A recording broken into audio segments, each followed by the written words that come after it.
Shalom saudara-saudara, salam sejahtera saya sampaikan kepada semua umat-umat Tuhan yang sekarang ini sedang berbakti di rumah masing-masing pada hari Sabat Tuhan yang kudus ini. Pada hari Sabat ini sebelum kita akan belajar firman Tuhan, saya mengundang kita untuk berdoa bersama-sama. Ya Tuhan Allah Bapa kami dalam kerajaan surga, kami bersyukur dan berterima kasih ya Tuhan oleh karena kasih kemurahan-Mu, sehingga hari Sabat ini kami boleh berbakti, memuji dan memuliakan nama Tuhan, meskipun kami berbakti di rumah kami masing-masing. Kirim Roh Kudus-Mu ya Tuhan, agar kami boleh memahami kebenaran firman Tuhan ini, sehingga ini menjadi pengalaman rohani kami, sementara kami harus meneruskan perjalanan ini menuju negeri kanan surgawi yang Kau siapkan. Terima kasih ya Tuhan, dalam nama Yesus kami berdoa. Amin. Saudaraku yang kekasih, pada hari Sabat ini, saya rindu untuk kita boleh kembali mengulang sejarah bangsa Israel ketika mereka sudah hampir tiba di negeri Kanaan. Mereka sedang berada di perbatasan negeri Kanaan, yaitu tepatnya di depan Sungai Yordan. Pada hari Sabat ini, judul pelajaran kita adalah One More River to Cross. Satu sungai lagi untuk diseberangi. Ayat perenungan kita saya ambil dalam buku Yosua pasal yang ketiga, ayat yang ke-13 sampai ayat yang ke-17. Yosua pasal yang ketiga, ayat 13 sampai ayat yang ke-17. Saya akan bacakan bagi kita bersama-sama. Namun kalau saudara mempunyai Alkitab di tangan saudara saat ini, saya rindu juga mengundang saudara untuk membuka Alkitab saudara. Yosua 3, ayat 13 sampai ayat 17. Segera sesudah kaki para imam pengangkat tabut Tuhan, Tuhan semesta bumi berhenti di dalam air sungai Yordan, maka air sungai Yordan itu akan terputus. Air yang turun dari hulu akan berhenti mengalir menjadi bendungan. Ketika bangsa itu berangkat dari tempat perkemahan mereka untuk menyeberangi sungai Yordan, para imam pengangkat tabut perjanjian itu berjalan di depan bangsa itu. Segera sesudah para pengangkat tabut itu sampai ke sungai Yordan, dan para imam yang pengangkat tabut itu mencelupkan kakinya ke dalam air di tepi sungai itu, sungai Yordan. Itu sebab sampai meluap sepanjang tepinya selama musim menuai. Maka berhentilah air itu mengalir. Air yang turun dari hulu melonjak menjadi bendungan jauh sekali di dekat Adam, kota yang terletak di sebelah Sartan. Sedang air yang turun ke laut Araba itu, yakni laut asin, terputus sama sekali. Lalu menyeberanglah bangsa itu di tentangan Jeriko. Tetapi para imam pengangkut tabut perjanjian Tuhan itu tetap berdiri di tanah yang kering, di tengah-tengah sungai Yordan. Sedang seluruh bangsa Israel menyeberang di tanah yang kering sampai seluruh bangsa itu selesai menyeberangi sungai Yordan. Saudaraku yang kekasih, pengalaman Israel menyeberangi sungai Yordan, sungai terakhir yang harus mereka seberangi, adalah menjadi pengalaman kita sementara kita masih menjalani hidup ini, menjalani pengembaraan kita di dunia ini menuju kerajaan sorga. Bangsa Israel selama 40 tahun perjalanan di padang belantara mengalami banyak sekali mujizat dalam hidup mereka. Saya ada catat beberapa mujizat besar yang mungkin lebih mudah untuk kita ingat. Yang pertama, turunnya mana selama 40 tahun. Bayangkan, roti turun dari surga selama 40 tahun non-stop. Yang kedua, Tuhan mengirim burung puyuh oleh karena bangsa ini meminta makan daging. Yang ketiga, Tuhan juga memberikan air. Selama 40 tahun bangsa ini disuplai air dari Tuhan. Dan air itu didatangkan Tuhan dari batu-batu besar yang ada sepanjang perjalanan mereka. Saya juga mencatat keajaiban yang luar biasa, yaitu mereka bisa mendengar suara Tuhan langsung berbicara kepada bangsa itu di Gunung Sinai. Saya juga mencatat dalam Alkitab dan saya yakin kita semua mengingat ini. Ada tiang api dan tiang awan yang menemani perjalanan bangsa ini selama 40 tahun. Sehingga di malam hari mereka tidak kedinginan. Dan di siang hari mereka tidak kepanasan. Kita tahu bersama bahwa selama 40 tahun bangsa ini mengembara oleh karena ketidakpercayaan mereka kepada Tuhan. Musa mengutus 12 mata-mata untuk mengintai negeri Kanaan. Ketika 12 mata-mata ini pulang, 10 menyatakan bahwa negeri Kanaan itu subur, melimpah hasil-hasil tanaman. Tetapi orang-orang di sana adalah orang-orang raksasa, orang-orang yang memakan manusia. Sehingga itu menawarkan hati seluruh bangsa Israel. Tetapi Joshua dan Kaleb membawa berita yang positif. Mereka katakan, Tuhan akan menyerahkan negeri Kanaan kepada kita, meskipun di situ penduduknya adalah raksasa. Tetapi kita tahu ceritanya, orang Israel lebih percaya kepada 10 pengintai, menolak pernyataan atau kesaksian Kaleb dan Joshua. Dan dengan demikian mereka tidak percaya kepada janji Tuhan. Tuhan menghukum bangsa Israel dengan mereka harus mengembara selama 38 tahun tambahan dari 2 tahun yang sudah berlalu. Tuhan juga menyatakan tidak ada satupun yang sudah berumur 20 tahun yang akan masuk ke negeri Kanaan kecuali Joshua dan Kaleb. Saudara-saudara yang kekasih, akhirnya perjalanan ini berakhir dalam kepemimpinan Musa. Musa juga tidak boleh masuk ke negeri Kanaan. Oleh karena Musa pernah melanggar perintah Tuhan. Ketika Tuhan katakan, berbicaralah kepada batu itu. Tapi justru Musa memukul batu itu. Dengan itu, Musa tidak diizinkan masuk ke negeri Kanaan. Kepemimpinan sekarang beralih ke tangan Joshua. Joshua dipilih oleh Tuhan langsung. Musa meletakkan tangannya di atas kepala Joshua, memberikan berkat kepada Joshua, sehingga Joshua akhirnya layak untuk memimpin bangsa Israel memasuki negeri Kanaan. Itu sebabnya saya rindu membawa kita untuk belajar kembali pengalaman dari bangsa ini. Satu sungai lagi yang mereka harus seberangi agar mereka boleh tiba di negeri Kanaan yang Tuhan sudah janjikan kepada kita. Saudara-saudara, kita juga adalah orang-orang yang sedang mengembara di padang belantara dunia ini. Dan Tuhan katakan, satu sungai lagi, satu sungai kehidupan lagi, satu sungai tantangan lagi yang engkau harus lewati, engkau harus seberangi sebelum engkau tiba di negeri Kanaan yang aku janjikan. Demikianlah firman Tuhan. Saudara-saudara yang kekasih, mari kita lihat di dalam Alkitab. Apa janji yang Tuhan berikan kepada bangsa Israel bahwa mereka akan masuk ke negeri Kanaan yang Tuhan sudah janjikan. Mari kita buka dalam buku Ulangan pasal 31 ayat yang ketiga, lalu kita loncat ke ayat yang ke-6 sampai ayat yang ke-8. Ulangan 31 ayat yang ketiga, 6 sampai 8. Saya akan bacakan, demikianlah bunyi firman Tuhan. Tuhan Allahmu, dialah yang akan menyeberang di depanmu. Dialah yang akan memunahkan bangsa-bangsa itu dari hadapanmu, sehingga engkau dapat memiliki negeri mereka. Joshua, dialah yang akan menyeberang di depanmu, seperti yang difirmankan Tuhan. Ayat yang ke-6 sampai ayat yang ke-8. Kuatkanlah dan teguhkanlah hatimu, jangan takut dan jangan gemetar karena mereka. Sebab Tuhan Allahmu, dialah yang berjalan menyertai engkau. Ia tidak akan membiarkan engkau dan tidak akan meninggalkan engkau.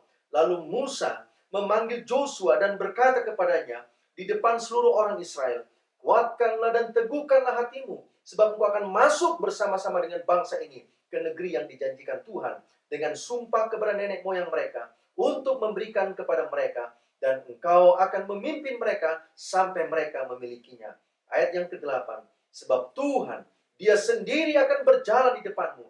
Dia sendiri akan menyertai engkau. Dia tidak akan membiarkan engkau dan tidak akan meninggalkan engkau. Janganlah takut dan janganlah patah hati.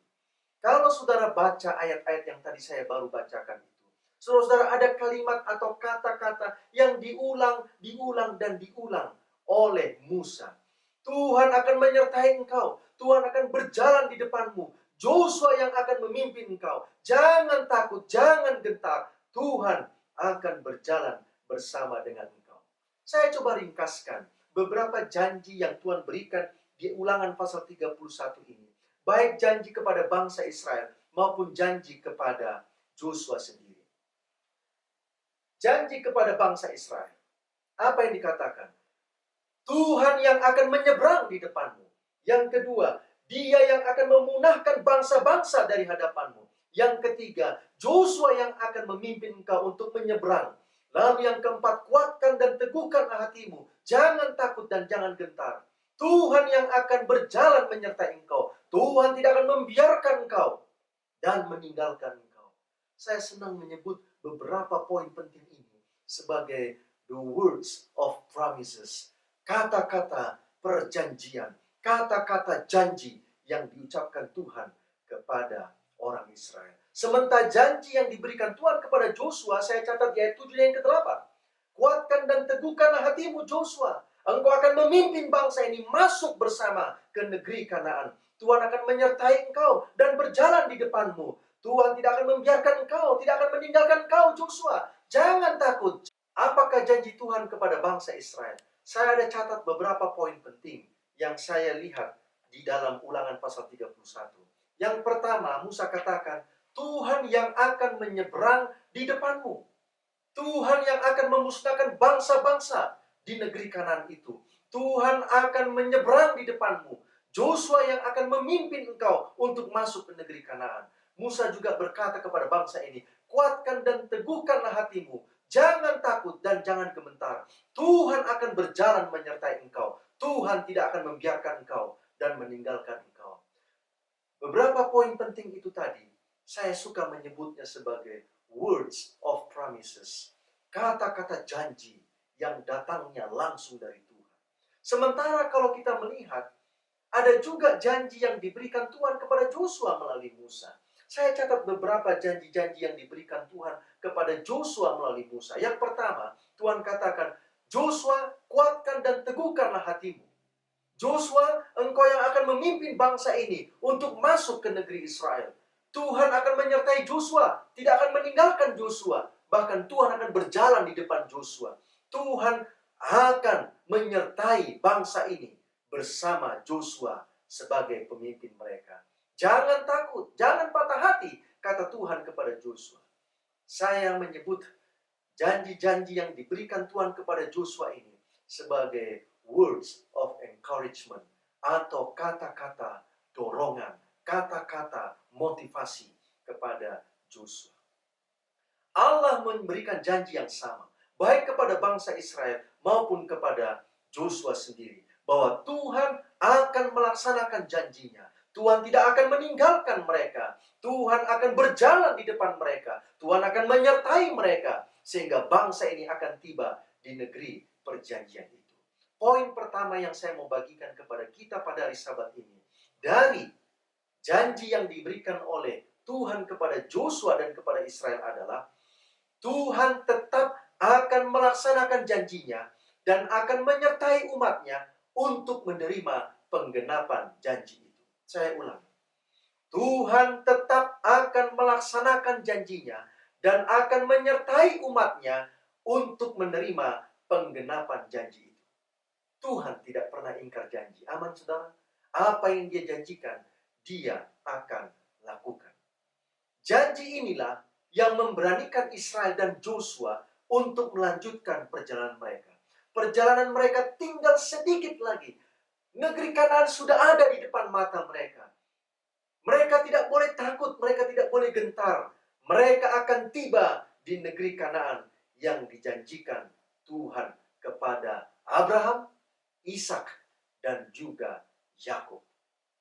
Bangsa ini sebenarnya sedang berkemah di negeri atau dataran Sitim.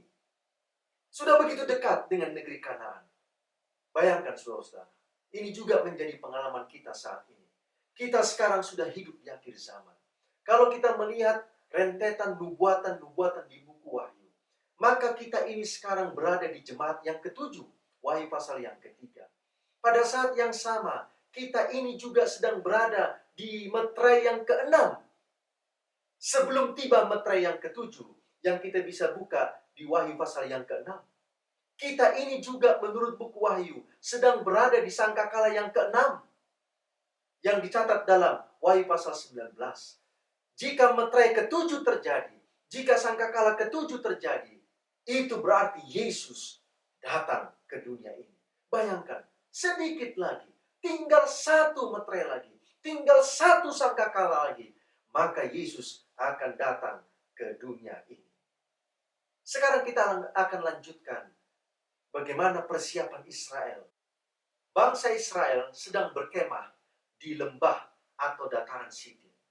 Dataran Sitim ini menjadi menarik oleh karena bangsa Israel sebenarnya pernah berada di dataran ini.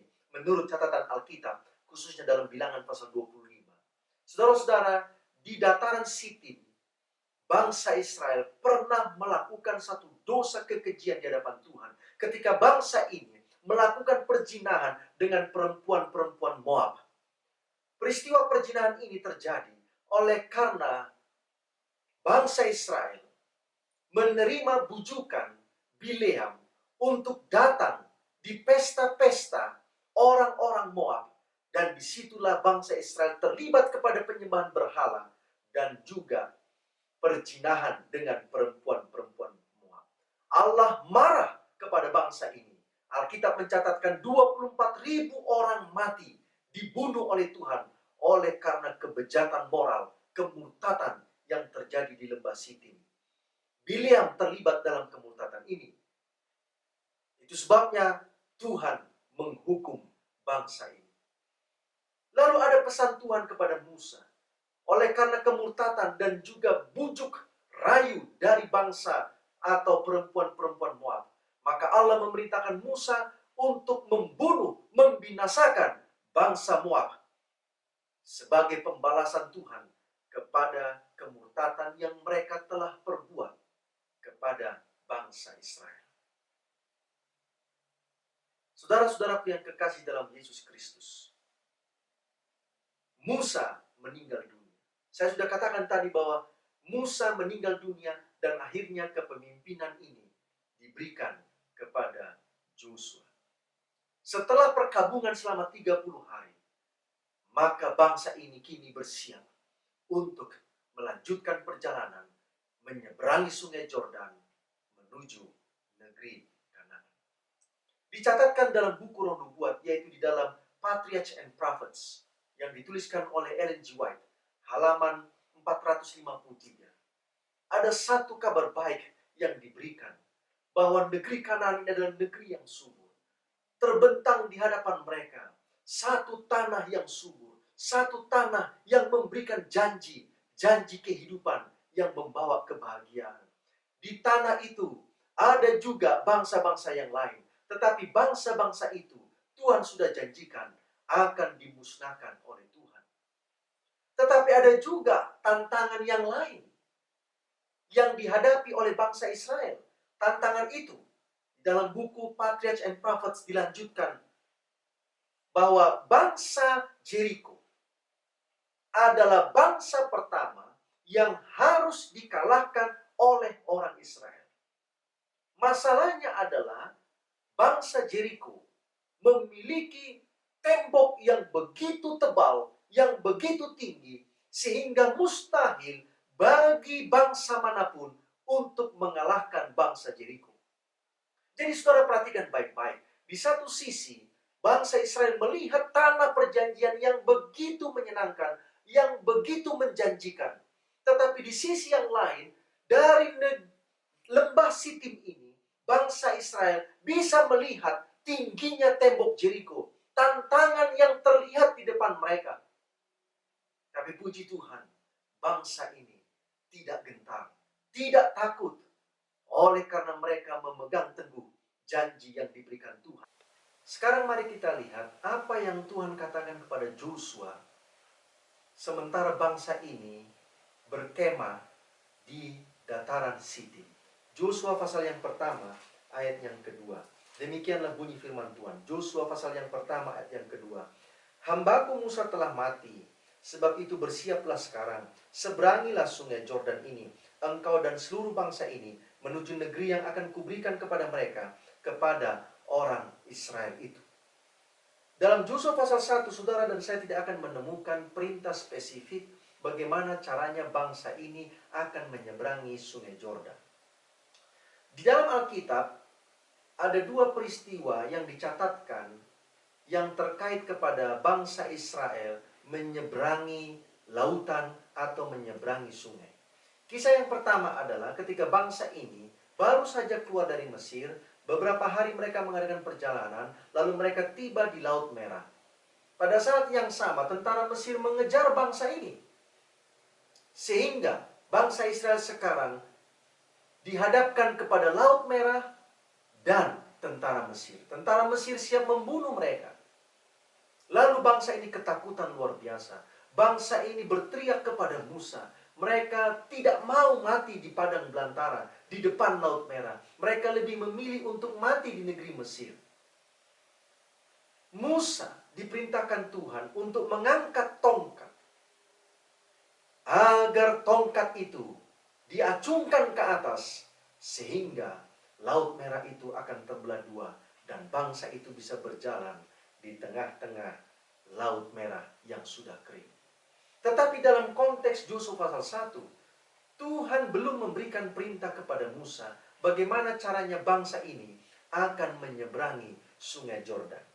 Barulah di pasal yang ketiga, Tuhan memberikan beberapa syarat atau cara agar bangsa ini dapat menyeberangi sungai Yordan. Di ayat yang ketiga, di pasal 3, inilah yang pertama. Segera sesudah kamu melihat tabut perjanjian Tuhan Allahmu yang diangkat para imam, yang memang suku Lewi, maka kamu harus juga berangkat dari tempatmu dan mengikutinya. Alkitab katakan yang pertama berangkat adalah tabut perjanjian yang diangkat oleh para imam. Setelah tabut perjanjian ini berangkat, maka bangsa Israel pun akan mengikut dari belakang. Lalu di ayat yang keempat, langkah yang kedua, hanya antara kamu dan tabut itu harus ada jarak kira-kira 2000 hastanya.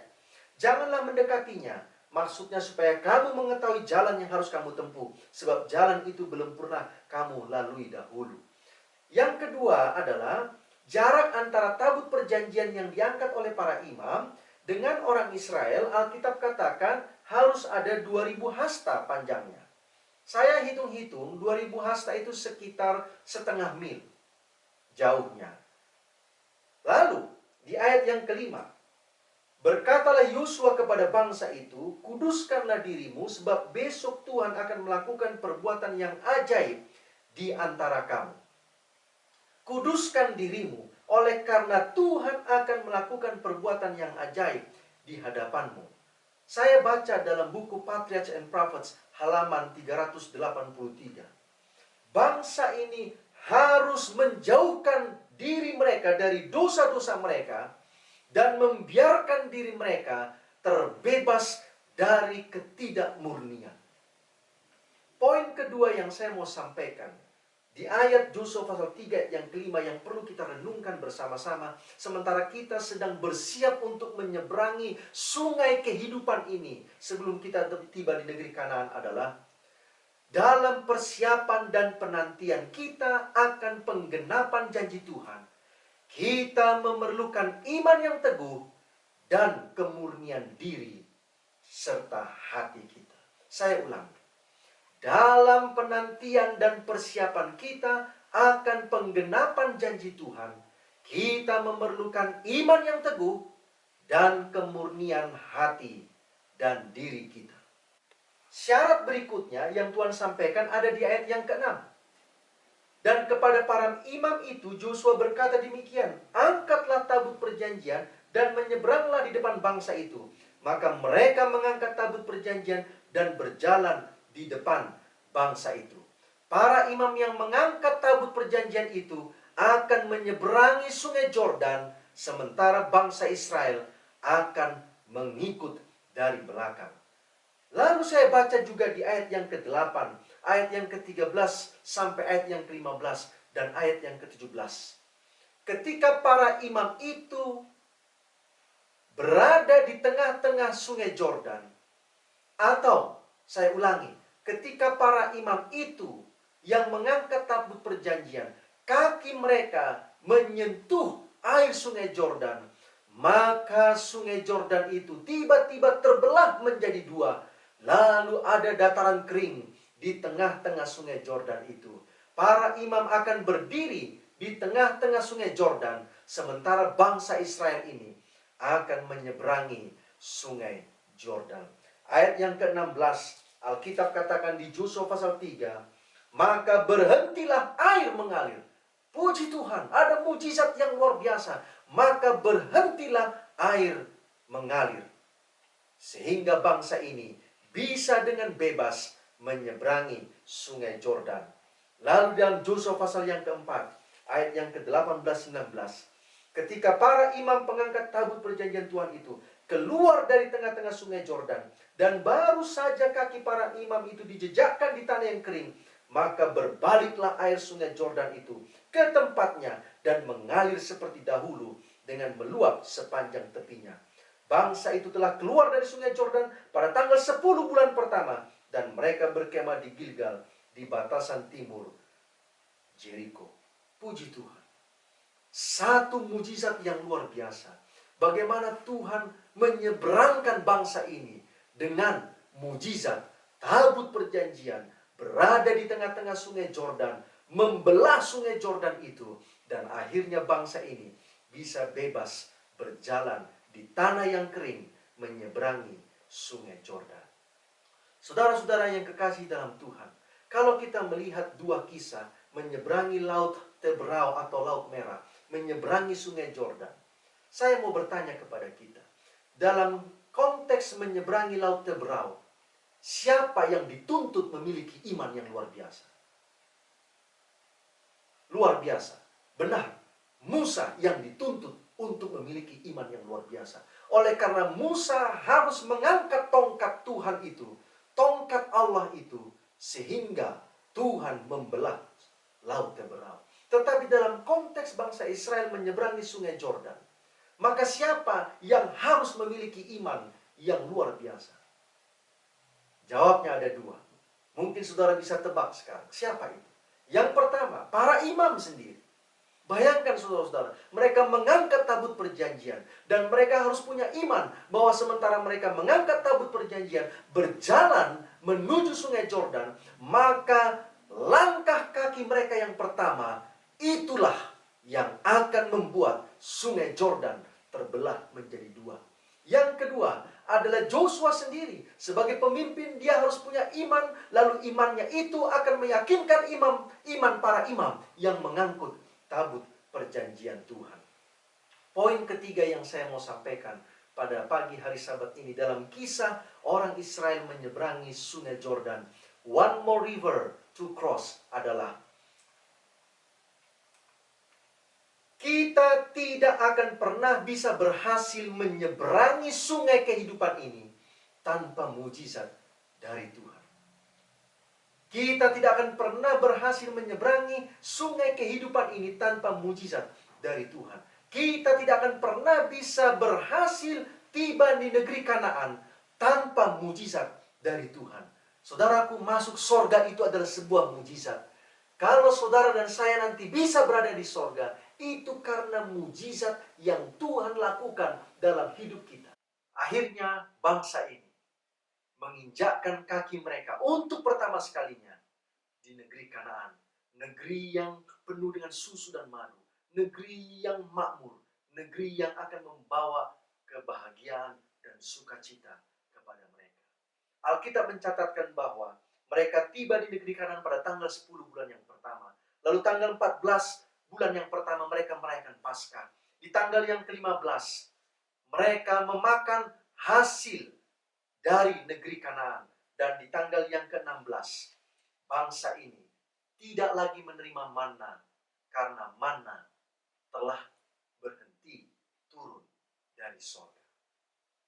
Saudara-saudara yang kekasih dalam Tuhan, pertanyaan selanjutnya adalah, apakah tujuan Tuhan membelah sungai Yordan sehingga bangsa ini boleh berjalan menyeberangi sungai Yordan dan tiba di negeri Kanaan?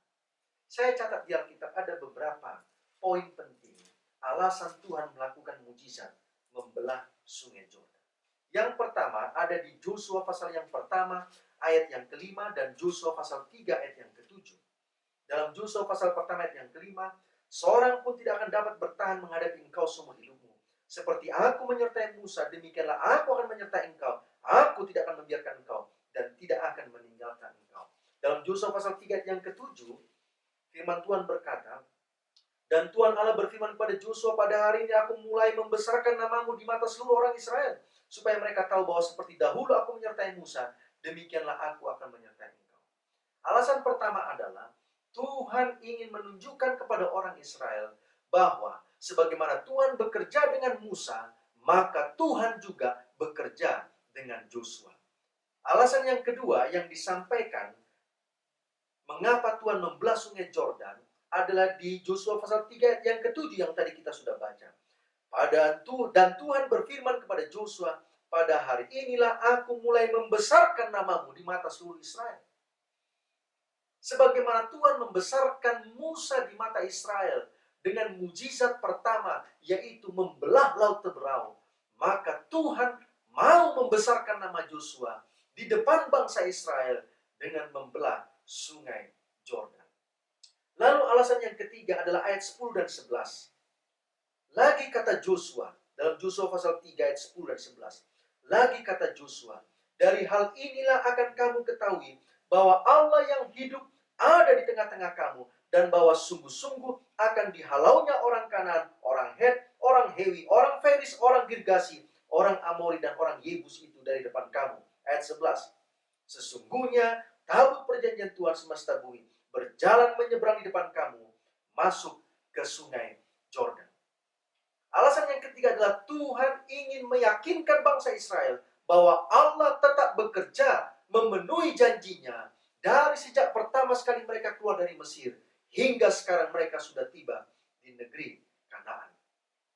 Lalu alasan yang keempat yang saya baca di dalam Alkitab adalah untuk memberikan rasa takut dan gentar kepada bangsa-bangsa yang ada di negeri Kanaan itu, bahwa Israel mempunyai Tuhan yang luar biasa, Tuhan yang hidup, Tuhan yang dahsyat, tidak seperti Allah-Allah bangsa-bangsa Kanaan itu sendiri.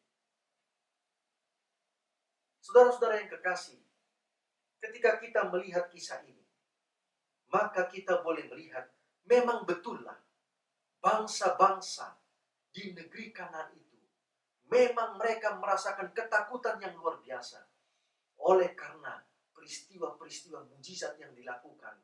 Bahkan terlebih Tuhan membelah sungai Jordan. Kesaksian yang pertama dalam Joshua pasal 2 ayat 10. Kesaksian ini datangnya dari Rahab, seorang wanita yang telah menyelamatkan 2 pengintai yang dikirim oleh Joshua. Apa kata Rahab? Ayat 10 dan 11 Joshua pasal 2. Sebab kami mendengar bahwa Tuhan telah mengeringkan air laut Teberau di depan kamu ketika kamu berjalan keluar dari Mesir, dan apa yang kamu lakukan kepada kedua raja orang Amori yang di seberang sungai Jordan itu, yakni kepada Sihon dan Og yang telah kamu tumpas. Ketika kami mendengar itu, tawarlah hati kami dan jatuhlah semangat setiap orang menghadiri kamu, sebab Tuhan Allahmu ialah Allah di langit, di atas dan di bumi di bawah. Bayangkan, perempuan Jericho ini, dia mengakui kedahsyatan, kehebatan Tuhan Allah orang Israel itu. Sehingga itu membawa ketakutan yang luar biasa kepada orang-orang di Jericho. Lalu kita lihat bagaimana kesaksian dari bangsa-bangsa di negeri Kanaan itu sendiri. Dalam Joshua pasal yang kelima, ayat yang pertama. Ketika semua raja orang Amori di sebelah barat sungai Jordan dan semua raja orang Kanaan di tepi laut mendengar bahwa Tuhan telah mengeringkan air sungai Jordan di depan orang Israel sampai mereka dapat menyeberang, tawarlah hati mereka dan hilanglah semangat mereka menghadapi orang Israel. Bukan hanya Rahab perempuan Jericho itu yang menyaksikan bahwa bangsa Jericho merasakan ketakutan yang luar biasa, tetapi Alkitab mencatat bahwa raja orang Amori yang di sebelah barat sungai Jordan dan semua raja orang Kanaan, mereka pun ketakutan oleh karena kedahsyatan Allah orang Israel yang telah membelah sungai Jordan itu sendiri. Tetapi ada tujuan yang ketiga yang Tuhan catatkan dalam kitab Joshua, mengapa Tuhan membelah sungai Jordan sehingga bangsa ini boleh menyeberang. Dalam Joshua pasal yang keempat ayat 23 dan 24. Apa kata firman Tuhan? Maka haruslah, sebab Tuhan Allahmu, ayat 23. Sebab Tuhan Allahmu telah mengeringkan di depan kamu air sungai Jordan, sampai kamu dapat menyeberang seperti yang telah dilakukan Tuhan Allahmu dengan laut Teberau, yang telah dikeringkannya di depan kita, sampai kita dapat menyeberang, supaya semua bangsa di bumi tahu bahwa kuat tangan Tuhan dan supaya mereka selalu takut kepada Tuhan Allahmu. Apa tujuan yang ketiga? Supaya semua umat manusia di atas bumi ini tahu bahwa Tuhan adalah Allah yang dahsyat, dan supaya seluruh dunia ini takut kepada Allah, Tuhan, Allah orang Israel. Poin yang keempat yang saya mau sampaikan kepada kita pada hari Sabat ini adalah dalam memenuhi janjinya, Tuhan akan melakukan mujizat agar orang lain takut dan gentar kepada Tuhan. Pada saat yang sama, umat-umatnya pun akan tetap takut kepada Tuhan. Sekarang, saudara-saudaraku, apa aplikasinya bagi kita yang hidup di zaman akhir ini? Di awal saya katakan bahwa kita juga sekarang ini sedang bersiap untuk menyeberangi satu sungai lagi sebelum kita tiba di negeri Kanaan itu. Dalam perjalanan kita menuju Kanaan surgawi, Yerusalem yang baru, maka ada sungai kehidupan yang harus kita seberangi. Dalam menyeberangi sungai kehidupan ini, kita membutuhkan iman yang luar biasa. Iman yang sudah dimurnikan. Karena akan ada ujian, tantangan yang akan kita hadapi. Banyak tantangan yang kita hadapi sementara kita bersiap menyeberangi sungai Yordan ini. Tapi jangan berpikir bahwa tantangan itu adalah tantangan yang terbesar yang saudara hadapi dalam hidupmu dibandingkan dengan tantangan yang orang lain sedang hadapi. Paulus katakan, dalam pergumulan kamu melawan dosa, dalam pergumulan kamu mengalahkan dunia ini, dalam pergumulan kamu menyeberangi sungai kehidupan ini, engkau belum mencucurkan darah. Ibrani pasal yang ke-12 ayat yang ke-4. Pengalaman rohani kita belum sampai mencucurkan darah. Pengalaman rohani kita tidak ada artinya apa-apa dibandingkan dengan pengalaman rohani para nabi dan para rasul yang harus mengorbankan nyawa mereka agar mereka bisa menyeberangi sungai kehidupan mereka sebelum mereka nanti akan tiba di tanah perjanjian yang dijanjikan Tuhan. Satu kutipan dari buku Roh Nubuat dalam Review and Herald yang dituliskan pada tanggal 22 Maret 1892 dikatakan demikian. Kita seharusnya mempertimbangkan saat ini bahwa hidup kita itu begitu cepat berlangsung dan kita tidak akan pernah merasa selamat satu saat pun kecuali hidup kita berada di dalam tangan Yesus Kristus. Tidak ada satu momen sedikit pun dalam hidup kita ini yang bisa kita katakan bahwa inilah momen yang paling menyenangkan, paling nyaman. Kecuali kita sudah berada di tangan Yesus. Saudara-saudara, hidup ini berputar begitu cepat. Hidup ini berlangsung begitu cepat. Begitu cepatnya kasus yang kita sedang hadapi sekarang ini, yaitu pandemi COVID. Begitu cepatnya orang masuk ke rumah sakit, beberapa hari kemudian mereka sudah meninggal dunia. Oh, banyak orang yang menangis sekarang ini. Hidup ini begitu cepat. Kematian itu sepertinya terlalu cepat datang dalam kehidupan orang-orang. Bahkan ketika usia mereka sebenarnya masih usia yang sangat produktif. Bagi ibu-ibu yang sekarang berada di rumah, saya mencoba untuk membawa kembali memori para ibu-ibu ketika anak-anakmu masih bayi.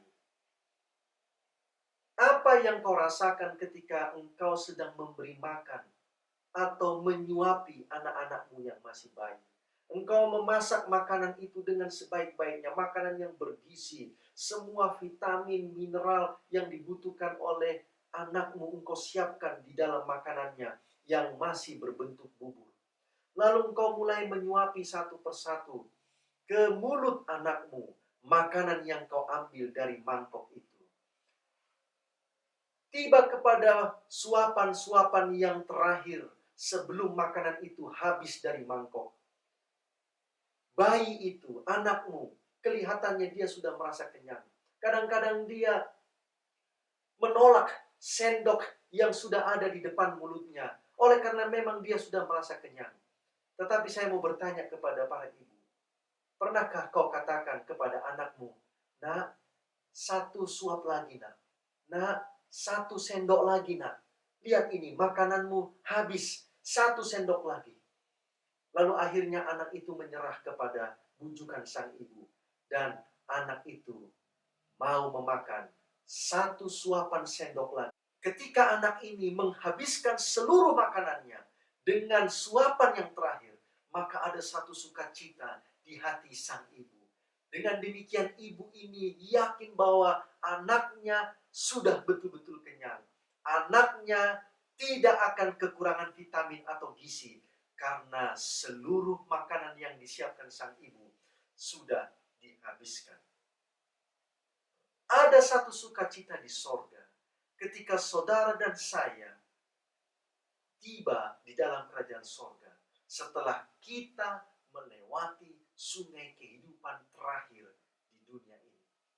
Pernahkah kita membayangkan Yesus berkata kepada kita, "Ayo anakku, satu sungai lagi, seberangi sungai ini, satu sungai lagi, maka engkau akan tiba dalam kerajaan sorga. Ayo anakku, hai anakku, tunjukkan imanmu, yakinkan dirimu bahwa engkau bisa menyeberangi satu sungai lagi kehidupan ini, maka engkau akan tiba di dalam kerajaan sorga." Lalu akhirnya saudara dan saya mengikuti panggilan Yesus itu. Saudara dan saya tanda kutip akhirnya tunduk kepada bujukan Yesus itu. Lalu kita tiba di dalam kerajaan sorga. Oh saudaraku, akhirnya sorga dipenuhi dengan sukacita. Oleh karena seorang manusia, itulah saudara, itulah saya. Oleh karena banyak manusia, itulah kita semua. Kita mau menyelesaikan satu langkah lagi. Menyeberangi sungai kehidupan, sungai Jordan, agar kita boleh tiba di negeri perjanjian yang Tuhan sudah siapkan. Poin yang kelima yang saya mau sampaikan kepada kita pada hari Sabat ini adalah, jangan pernah patah semangat atau merasa puas. Karena keduanya akan membuat kita gagal menyeberangi sungai terakhir dalam kehidupan ini. Jangan pernah merasa puas atau merasa patah semangat, karena kedua sikap seperti ini akan menghalangi kita menyeberangi sungai yang terakhir, sungai kehidupan, sebelum kita tiba di negeri Kanaan surga. Anda boleh bayangkan, seandainya orang Israel ini menolak untuk menyeberangi sungai Jordan, akankah mereka pernah tiba di sungai di negeri Kanaan? Tidak, saudara, tidak. Tetapi mereka tidak menolak. Ketika Tuhan katakan kepada Joshua, bawa bangsa ini menyeberang, bangsa ini menyambut dengan sukacita. Dan akhirnya mereka tiba di negeri Kanaan. Sebagai kesimpulan pelajaran kita pada hari Sabat ini, saya akan ulangi kelima poin penting yang saudara dan saya harus ingat baik-baik setelah kita mempelajari kisah bangsa Israel menyeberangi sungai Jordan. Poin yang pertama adalah, Tuhan tetap akan melaksanakan janjinya dan akan menyertai umatnya untuk menerima penggenapan janji. Poin yang kedua adalah, dalam persiapan dan penantian kita akan penggenapan janji Tuhan, kita memerlukan iman yang murni dan hati diri yang murni pula. Yang ketiga, kita tidak akan pernah berhasil menyeberangi sungai Jordan kehidupan ini tanpa mujizat dari Tuhan. Yang keempat, dalam memenuhi janjinya kepada manusia, Tuhan akan melakukan mujizat agar seluruh manusia boleh takut dan gentar kepada Tuhan, dan umat-umatnya boleh tetap percaya dan takut kepada Tuhan. Dan yang terakhir, kesimpulan dari 5 poin yang saya sudah sampaikan adalah, jangan pernah patah semangat atau merasa puas, karena kedua sikap seperti ini akan menghalangi kita untuk menyeberangi sungai Jordan terakhir dalam kehidupan ini. Konsep satu lagi sangatlah penting dalam kehidupan ini. Ada istilah H-1. Oh, kalau sudah H-1, maka ini adalah waktu-waktu, detik-detik yang sangat-sangat krusial. Kadang-kadang membuat kita ini gemeteran. Kadang-kadang membuat kita ini menjadi tidak nyenyak tidur, saudara-saudara. Saya kasih contoh, H-1, hari pernikahan. Wah, sang calon mempelai tidak bisa tidur lagi, saudara-saudara. Sudah apa? Sudah resah dan gelisah oleh karena besok adalah hari pernikahannya. Mungkin H-1 ini adalah ketika saudara dan saya akan memulaikan pekerjaan di kantor yang baru. Oh, Anda begitu bersemangat oleh karena saudara akan memasuki tempat bekerja yang baru. Tapi bagaimana dengan ibu-ibu? Ketika engkau memasak, engkau sudah siapkan bumbu dengan mantap. Engkau sudah masukkan semua bumbu. Lalu kau mulai mengolah masakanmu. Dan akhirnya masakan itu matang. Tetapi setelah dicicipi, ternyata ada yang kurang. Dan yang kurang itu hanya satu. Ternyata kau lupa memasukkan garam ke dalam masakanmu. Saudara-saudara, hanya satu lagi. Tetapi itu sangat penting dalam kehidupan. Pernahkah engkau bayangkan ketika engkau menaiki anak tangga? Lalu akhirnya kau berhenti di anak tangga yang terakhir. Dan kau tidak mau melanjutkan untuk menginjakkan kakimu di anak tangga yang terakhir itu. Supaya kau tiba di lantai tujuanmu. Maka engkau tidak akan pernah berhasil tiba di lantai tujuanmu. Adik-adik mahasiswa, adik-adik yang masih sekolah. Engkau mengerjakan ujianmu di sekolah atau di kampus. Lalu ada beberapa soal. Kau sudah kerjakan semua soal. Tinggal satu lagi. Tetapi yang satu itu kau tidak berhasil kerjakan. Yang satu itu kau menjadi malas mengerjakannya. Karena kau lihat soal itu begitu sulit. Memang kau akan dapatkan nilai bagus. Karena dari semua soal itu, hanya satu yang kau tidak kerjakan. Tapi saya mau tanya. Apakah engkau bisa mendapatkan nilai 100? Adik-adik mahasiswa, apakah engkau bisa mendapatkan nilai A? Tidak bisa. Karena engkau mengabaikan satu soal yang tidak kau beri jawaban. Hanya satu lagi. Tetapi hanya satu itu, kalau kita tidak selesaikan, maka kita tidak akan bisa tiba di tujuan. Kalau kita tidak selesaikan, maka kita tidak akan bisa mendapatkan angka yang sempurna. Kalau kita tidak selesaikan, maka semua impian hanyalah impian belaka. Nyonya White katakan di dalam buku Christian Experience and Teachings of Ellen G. White, halaman 204. Nyonya White katakan demikian. Kita tidak perlu khawatir akan masa depan, kecuali kita melupakan jalan Tuhan yang telah memimpin kita di masa yang lalu.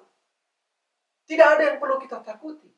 Itu sebabnya Tuhan mengulang kepada bangsa Israel. Bagaimana Tuhan telah membelah Laut Teberau. Bagaimana Tuhan sudah bekerja melalui Musa. Dan kini Tuhan akan bekerja melalui Joshua. Dan akan membelah sungai. Yeremia memberikan sebuah jaminan kepada kita. Sebuah kekuatan bagi kita.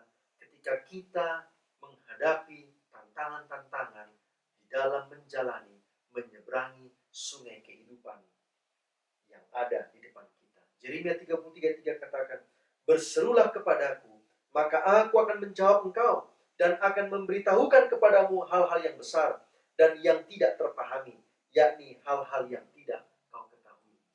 Apa yang kita jalani sekarang ini, khususnya dalam persoalan pandemi COVID-19, kita tidak tahu apa ini semua. Kita tidak tahu juga apa yang akan terjadi setelah pandemik ini berlalu. Itu sebabnya Yeremia katakan, berserulah kepada Tuhan, maka Tuhan akan menjawab engkau dan akan memberitahukan kepadamu hal-hal yang besar dan yang tidak terpahami. Kita dapat melewati sungai kehidupan ini ketika kita selalu berseru kepada Tuhan, ketika kita selalu meminta pertolongan kepada Tuhan. Apa yang kita jalani sekarang ini tidaklah mudah, saudara-saudara. Apa yang kita harus lalui sekarang ini tidaklah mudah. Itu sempit dan berbatu. Jalan ke sorga itu sempit dan berbatu. Ada sungai yang harus saudara saya seberangi. Sungai itu begitu luas, sungai itu begitu dalam. Tetapi Tuhan katakan, seberangi sungai itu agar engkau tiba di negeri Kanaan. Kuatkanlah dan teguhkanlah hati kita masing-masing. Oleh karena satu sungai lagi yang akan kita seberangi, maka kita akan tiba dalam kerajaan sorga. Dalam mengikut Yesus, Yesus tidak menjanjikan selalu damai, selalu penuh dengan kebahagiaan hidup ini. Yesus katakan, dalam mengikut aku, engkau akan menghadapi berbagai-bagai pencobaan, tantangan, dan lain sebagainya. Jalan menuju sorga itu sempit, saudara-saudaraku. Berbatu. Tetapi kita harus berjalan di jalan itu. Jalan itu tidak salah. Jalan itu tidak salah. Jalan itu sudah benar. Karena itulah jalan menuju ke sorga. Mengikut Yesus selalu benar. Namun tidak selalu mudah. Kiranya Tuhan memberkati kita. Kita akan berhasil menyeberangi sungai kehidupan ini. Sehingga kita akan tiba di negeri Kanaan Semawi. Tuhan memberkati kita semuanya. Mari kita berdoa. Ya Tuhan Allah Bapa kami dalam kerajaan sorga, kami bersyukur oleh karena pengalaman Israel ini akan menjadi pelajaran penting bagi kami. Sementara kami juga akan menyeberangi sungai kehidupan kami sebelum kami tiba di negeri tanah perjanjian, negeri Kanaan yang sudah Tuhan siapkan.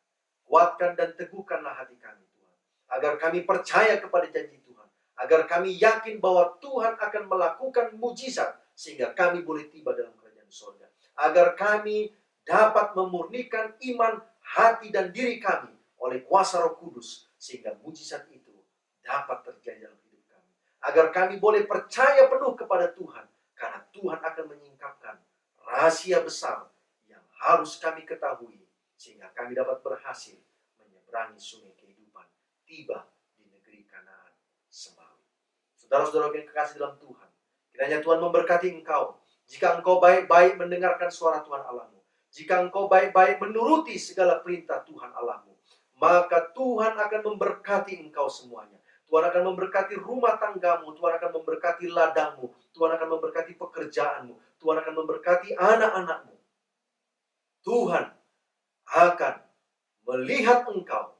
Tuhan akan memberikan urapan Roh Kudus-Nya kepadamu. Dan Tuhan akan menguatkan engkau semuanya.